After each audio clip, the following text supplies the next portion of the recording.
మేడ్చల్ మల్కాజ్గిరి జిల్లాలో విషాదం చోటు చేసుకుంది. ఎల్లంపేట మున్సిపాలిటీ పరిధి డబీర్పూర్లో ఈతకు వెళ్లి ఇద్దరు విద్యార్థులు మృతి చెందారు. ఇస్కాన్ టెంపుల్ సమీపంలోని చెరువులో స్నానానికి వెళ్లి నీటిలో మునిగి చనిపోయారు. విద్యార్థుల్లో ఒకరు 7వ తరగతి, మరొకరు 9వ తరగతి చదువుతున్నారు.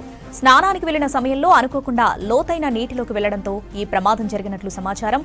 మృతులు ఒమన్, ఇర్ఫాన్ గా గుర్తించారు పోలీసులు. స్థానికులు గమనించి వారిని హాస్పిటల్కు తరలించగా అప్పటికే వారు చనిపోయినట్లు నిర్ధారించారు డాక్టర్లు.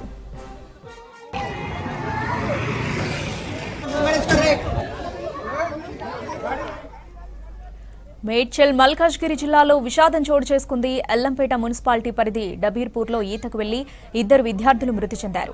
ఇస్కాన్ టెంపుల్ సమీపంలోని చెరువులో స్నానానికి వెళ్లి నీటిలో మునిగి చనిపోయారు. విద్యార్థుల్లో ఒకరు 7వ తరగతి, మరొకరు 9వ తరగతి చదువుతున్నారు.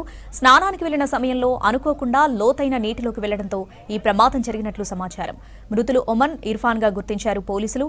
స్థానికులు గమనించి వారిని హాస్పిటల్కు తరలించగా అప్పటికే వారు చనిపోయినట్లు నిర్ధారించారు డాక్టర్లు.